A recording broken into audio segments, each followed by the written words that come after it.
kembali lagi bersama saya Elvida Yuliana Yuina, semester 7 dari jurusan Sosiologi.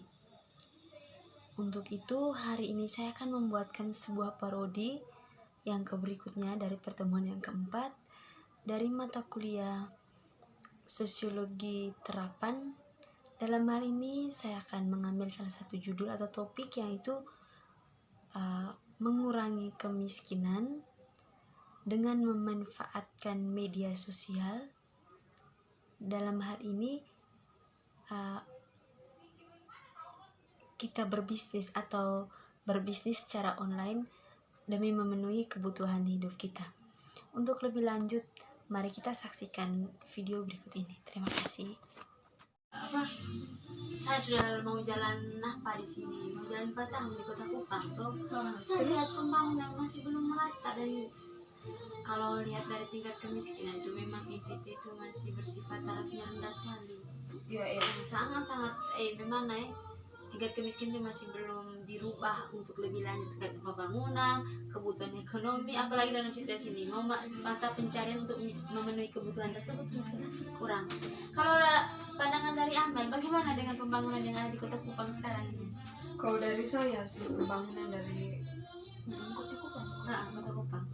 Kupang ini sejak atau di Manggarai kok? Kalau dari saya maksudnya pembangunan kalau untuk Kota Kupang saya belum merata. Belum merata karena begini toh, masih banyak maksudnya kayak di tempat-tempat tertentu jalan atau dia punya infrastrukturnya tuh kayak misalnya jalan tuh sudah bagus. Nah, sedangkan di tempat-tempat lain tuh masih kayak belum merata tuh Kak, masih ada jalan bebatuan atau apa semua, terus air kan kalau di sini kan biasanya kan air toh. Air yang udah punya kendala di sini. Beda kita di Manggarai itu. Tapi kan kalau di NTT, kalau melihat di NTT itu masih sangat tingkat kemiskinan itu belum bisa teratasi sekali. Kita kan kalau di Indonesia kan kita kan urutan ketiga ini provinsi termiskin. Nah, kalau untuk mengatasi ini saya rasa kembali ke kita orang NTT sendiri. Misalnya kita punya SDM sendiri toh. Nah, kan kita kan masyarakat NTT di sini kan masih kayak kebanyakan masih menganut yang kayak adat istiadat begitu. Masih begitu. Jadi kayak untuk masalah kemiskinan gitu tuh masih kental sekali. Kira-kira bagaimana dengan pendapatnya Amel terkait dengan bagaimana perkembangan Kota Kupang ini nantinya untuk ke depannya itu, apakah dibilang akan stabil atau masih akan tetap seperti ini saja? Kalau menurut saya sih itu kan kita tidak tahu ke depan tapi kalau dari saya sih masih seperti sekarang. Kenapa masih seperti sekarang? Contohnya kan sekarang kan kita masih di era pandemi, banyak masyarakat yang kehilangan mata pencarian, ditambah lagi kan pengangguran banyak di mana-mana. Kita kan tidak tahu esok ini ada kejadian apa lagi, kan seperti corona kan kita tidak tahu tuh tiba-tiba susah tuh semua 2 tahun ini kan kita tidak tahu. Jadi kalau untuk untuk pembangunan kalau di Kota Kupang masih belum terlalu sih. Tentunya kita sekarang itu bagaimana cara kita tuh mengelola pendidikan yang kita intelektual ataupun kreatif yang kita punya ini untuk bisa menciptakan bahwa kita sebagai anak generasi masa depan untuk bangsa ini, kita harus bisa menciptakan peluang. Apalagi kan sekarang kita tidak punya peluang dalam dunia kerja.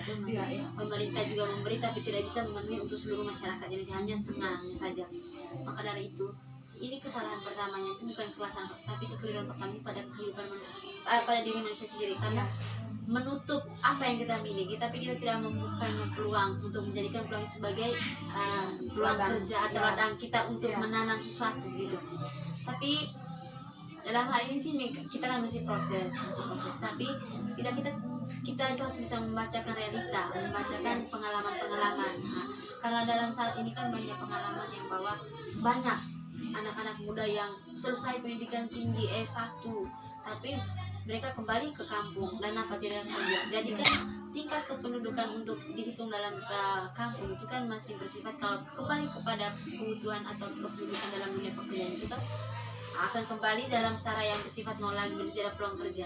Coba mereka ketika apa yang mereka miliki atau kita yang miliki atau kita kan punya ilmu-ilmu yang sudah kumpul, sudah dapati, bagaimana kita kalau dia bilang lah menjabarkan atau memberikan atau menciptakan suatu hal baru itu pada masyarakat itu sendiri. Tapi akan apa yang terjadi? Kita menutup diri. Orang hanya tahu kita sudah sarjana, sudah punya ilmu, tapi kita tidak bisa membagi dan membuka ladang tersebut. Kira-kira bagaimana pendapatnya Amelia terkait dengan hal itu, atau pandangannya Amelia terkait pada orang-orang lain seperti itu yang bisa diatasi lah, menambah adanya suatu kemiskinan pada suatu kehidupan masyarakat? Kalau dari saya sih Ida, kembali tadi yang Ida bilang, kita juga maksudnya perlu mengembangkan kita punya SDM atau mengeluarkan kita punya kreativitas. Kan sekarang kan kita di zaman era milenial ini, pokoknya yang apa teknologi sebanyak ini. Sebenarnya kita bisa membuka usaha juga, biar usaha kecil-kecilan tuh, kayak contohnya kayak pengalamannya saya nih, beberapa saya punya teman, misalnya teman kelas yang masih sementara kelas, mereka sudah buka usaha, ada yang jualan online, buka barbershop, ada jual keripik, menggambar, habis itu buat YouTube, pokoknya banyak sekali yang mereka lakukan. Jadi kan kita sebagai maksudnya teman tuh motivasi juga dari mereka, maksudnya dari maksudnya kita bisa manfaatkan kita teknologi ini hanya satu genggaman ini, bagaimana sadar kita diri sendiri. Jangan kan kata orang lain, saya sendiri dia sudah menjual atau yang berbisnis online tadi itu menggunakan HP, bermanfaat sekali nih HP, barang kecil tapi kalau kita kelola berarti kita dapat untung, setidaknya kurang uang kos lah, uang makan. Tapi dalam hal ini bagaimana melatih diri selain dalam dunia berbisnis, pendidikan untuk meningkatkan intelektual, berbicara dengan orang, membangun relasi, bagaimana kita membuka peluang, belajar pengalaman baru. Itu kan salah satu cara. Jangankan ini anak mahasiswa sekarang ini, saya lihat sudah hampir setengahnya menguasai dunia bisnis. Bagaimana mereka mengkolaborasi dari berbagai barang-barang ini, kosmetik, pakaian, tas, apa yang sekarang yang sudah sarjana ini kembali ke kampung, tinggal di kampung, tambah beban orang tua. Sudah di beban orang tua, tambah lagi buat beban orang tua. Ini yang sekarang selagi masih kuliah, kita baca peluang, belajar untuk menciptakan satu pengalaman, peluang untuk bisa satu pada intinya di sini itu bagaimana kita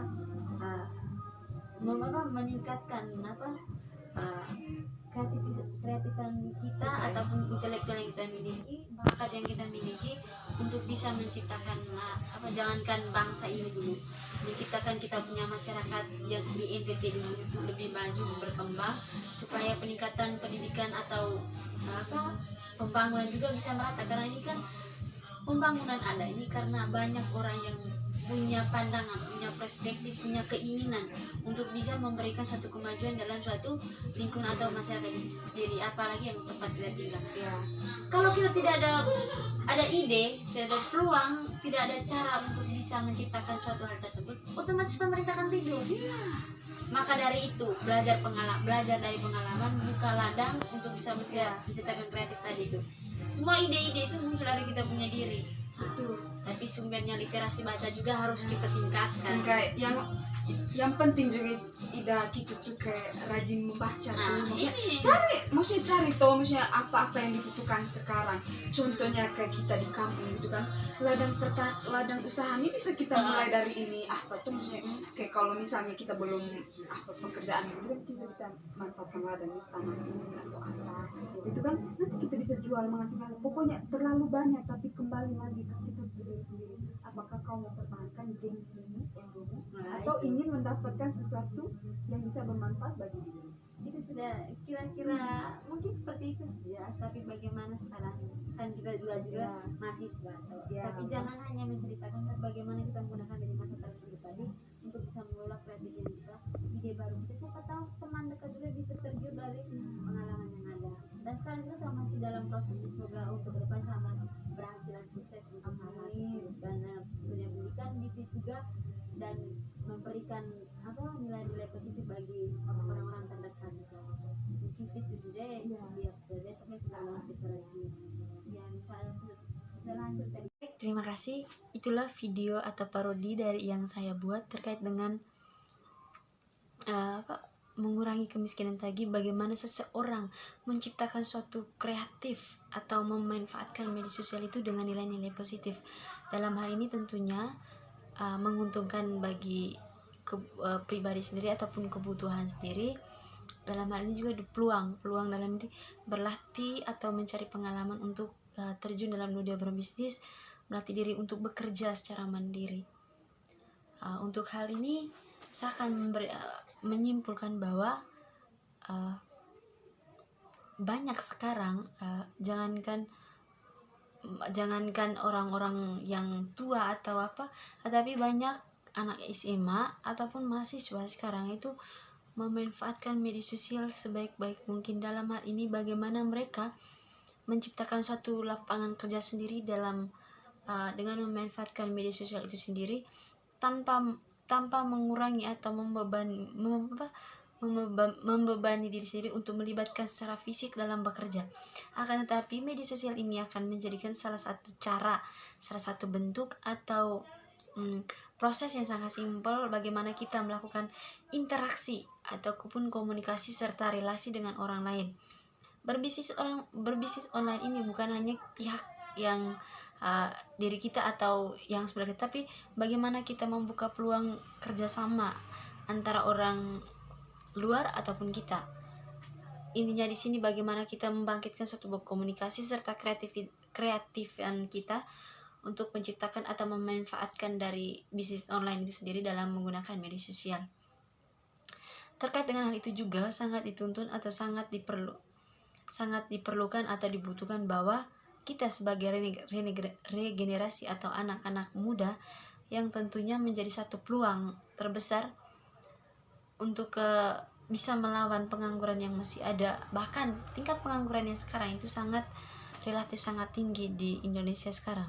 Apalagi melihat dari situasi sekarang itu dalam situasi COVID yang belum juga habis.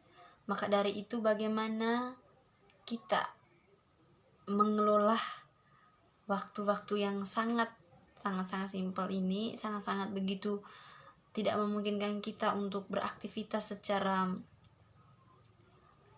nyata atau beraktivitas seperti sebelumnya, tapi bagaimana kita mengelola media sosial ini sebaik-baik mungkin, baik itu berbisnis online, membuat konten ataupun sebagai anak YouTubers. Yang berikut satu juga lah yang lebih menarik, ada bagaimana seseorang bisa literasi ataupun menulis karya-karya. Siapa tahu dari hasil karya itu kan bisa dinilai baik atau punya manfaat bagi orang-orang yang benar-benar bisa kita tulis dan orang membacanya itu bisa menyentuh suatu kreatif, baik itu buat novel ataupun lain sebagainya. Media sosial ini sangat membantu. Maka dari itu mari kita gunakan media sosial sebaik-baik mungkin guna untuk bisa membantu kita, baik itu dalam kemampuan daya berpikir kita, kemampuan intelektual kita, ataupun dalam memenuhi kebutuhan kita sehari-hari ataupun ekonomi. Oke, mungkin itu saja kesimpulannya. Saran saya, jadilah orang yang cerdas dalam hal apa? Cerdas dalam menggunakan media sosial dan bijaksana. Jangan sampai menggunakan media sosial dengan hal-hal yang berbau negatif dan itu berdampak pada diri sendiri. Mempublikasikan sesuatu perlu dipertimbangkan, dan asalkan yang kita publikasikan itu tentunya bernilai dan tidak merugikan bagi kita ataupun orang lain. Mungkin saja dari saya, sekian dan terima kasih. Selamat pagi.